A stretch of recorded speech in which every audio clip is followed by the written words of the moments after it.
Suzuki Ignis is back, but this time it's a fashion-flowing city car-sized SUV rather than a simple small hatchback, complete with a range of color customization options to personalize it to your tastes. Its competition isn't easy to identify, simply because there aren't many cars around that follow this formula. Suzuki claims cars like the Fiat 500 liters trekking, mini hatchback and Vauxhall Amarok are in the firing line, but we suspect it's more likely to tempt buyers from cars such as the Toyota Go, Skoda Citigo and Hyundai i10 instead, as well as more practical smaller cars like the Nissan Note and Honda Jazz. Cabin for a tall car. Considering its dimensions, the Ignis has loads of headroom, so 4 adults will be able to travel together in relative comfort. The vast majority will come with rear seats that slide backwards and forwards as well as reclining in 2 positions, which adds flexibility when you don't need as much boot space but want to carry more passengers. Its boot isn't huge, but is large enough for a few weekend bags or the weekly shopping. One engine option under the bonnet of all Ignises is a 1.2-liter petrol engine that offers impressively low running costs in all of its applications, which include offering the option of an automatic gearbox, 4-wheel drive and even something called SHVS explained in the performance section, which aims to lower running costs and improve performance at the same time. Is the Ignis good to drive? Based on the same lightweight platform as the firm's slightly larger Baleno, this little SUV is nimble and highly maneuverable in the city, which is where it's most at home. We found some versions more comfortable than others, however, so pick yours carefully. Find out more in the comfort section. Low-cost motoring. Thanks to the efficient engine, light underpinnings and a host of safety systems, the Ignis should be very cheap to run. We've yet to see insurance groupings but strongly suspect they'll be very low indeed, which will appeal to new drivers as well as those looking to downsize to save money. Unfortunately, you'll need to plump for the highest spec Ignis if you want the car to perform well in the event of an accident. Euro NCAP gave the SZ5 5 stars, but all other versions score just 3. To find out everything you need to know about this quirky-looking SUV, read on for the full Suzuki Ignis review. There's just one engine option in the Ignis range, a 1.2-liter, 4-cylinder petrol, but it's supplemented with a number of features depending on the specification of the car. The base specification is the 90 horsepower at 6,000 revolutions per minute, 120 Nm at 4,400 revolutions per minute engine installed with a 5-speed manual gearbox, covering 0.62 miles per hour in 13.5 seconds and hitting 106 miles per hour flat out. This can be ordered in either SZ3 or SZT trim levels. We think this is the best engine on offer. It's characterful enough, though nowhere near as likable to drive as the booster jet motor Suzuki installs in the larger Baleno, and it has just about enough performance to get the Ignis up marginally steep inclines. Suzuki also offers this engine with a 5-speed auto gearshift AGS transmission, which means it'll change gears for you. This has exactly the same performance figures as the manual gearbox-equipped version, and can be controlled by the driver should extra control and driving involvement be required. It's only available on higher-spec SZT and SZ5 models. Exclusively for SZ5 specification is the SHVS system, which is a mild hybrid in the sense that it receives electrical help to start the engine when moving off from a standstill fed from lithium-ion batteries that are charged as the Ignis decelerates.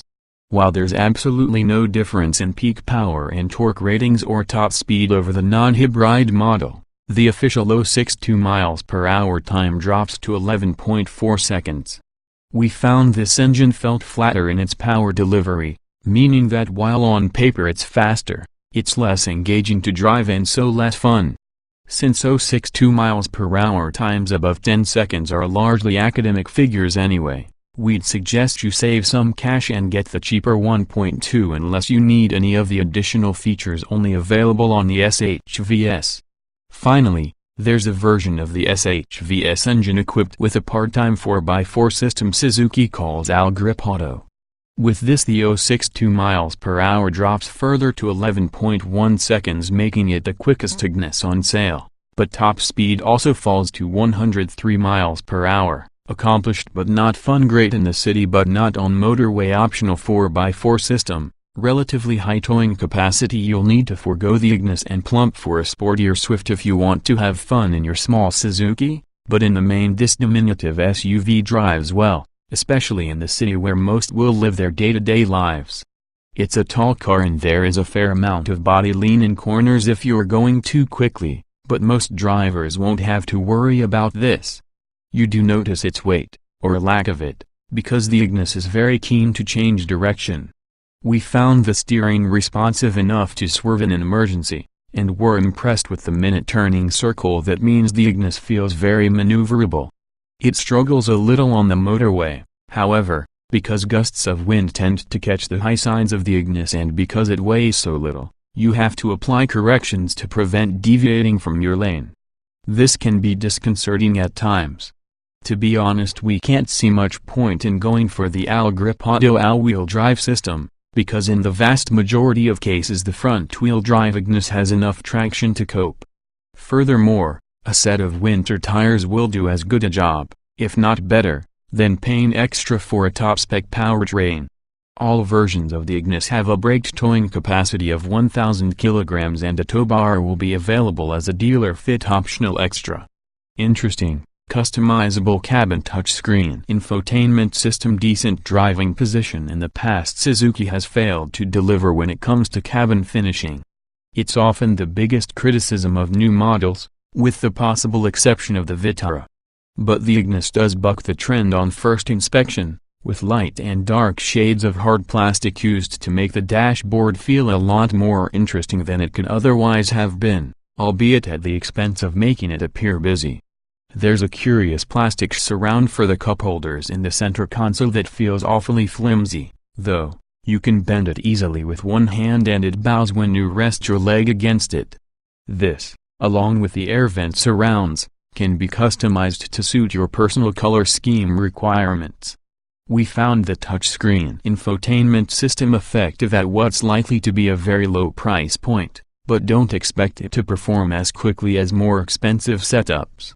You can use the touchscreen wearing gloves, however, which might indicate the type of buyer Suzuki expects to attract.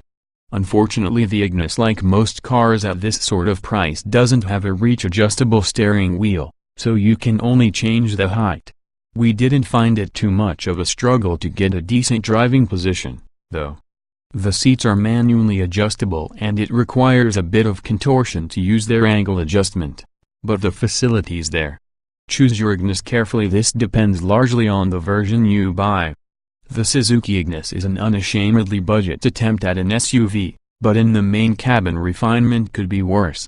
The tiny tires mean there isn't much road noise and wind roar only becomes an issue at motorway speeds, at which point you'll be more bothered by the wind catching this tall, featherweight car and blowing you out of your lane. Ride quality is poor on models equipped with the SHVS system, unfortunately, including the only one with the all-grip auto part-time 4x4 system. By far the best in this respect is the normal 1.2-liter model, which is a touch more compliant and will deal with UK roads better. It's still on the firm side, however. There's plenty of headroom for all in the Ignis, so even adults over 6 feet tall will be able to travel in comfort as long as their legs aren't too long. Rear seat passengers will notice their environment is quite dark thanks to the shape and tint of the windows. The front seats are adequate and have just enough bolstering to stop you from sliding around during fast cornering. 3 trim levels offer options limited to color customization. The Ignis lineup is a fairly simple affair, with a trio of standard trims, SZ3, SZT and SZ5.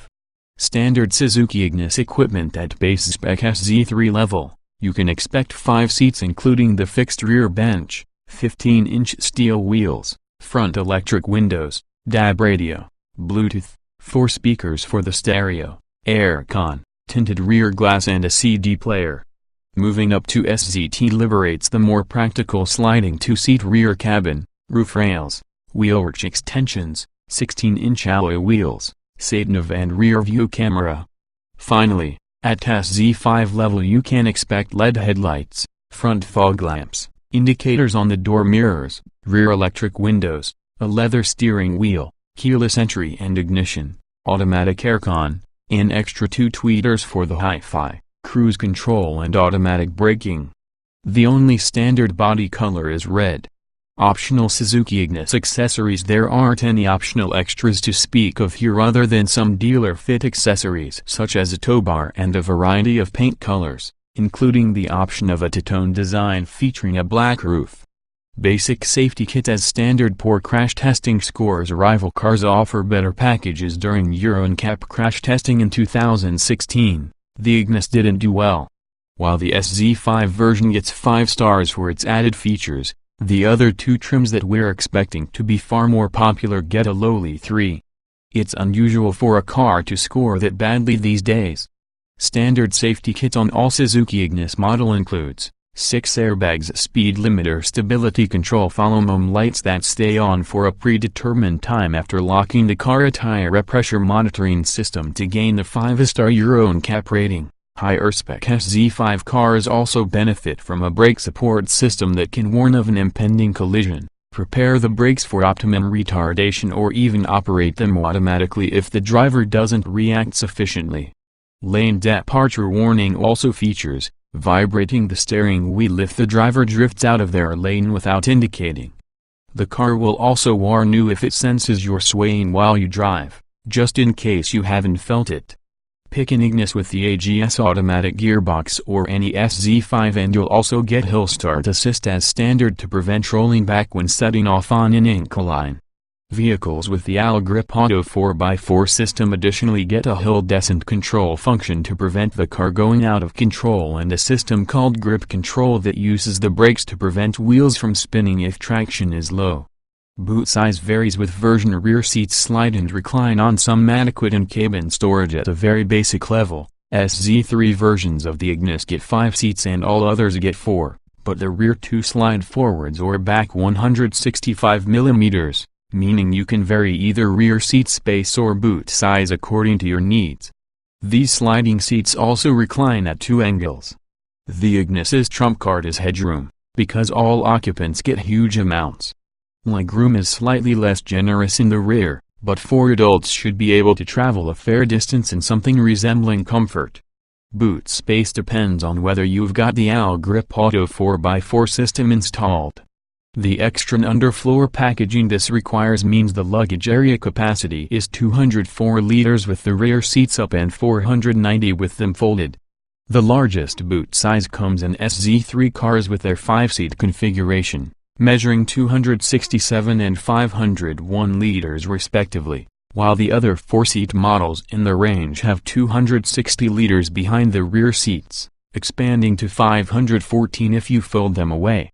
Its boot is a useful shape but does have a lip to lift heavier items over, and the rear seats don't fold down flat, instead simply folding over on top of their bases, which creates a high wall between the boot floor and the extending load area.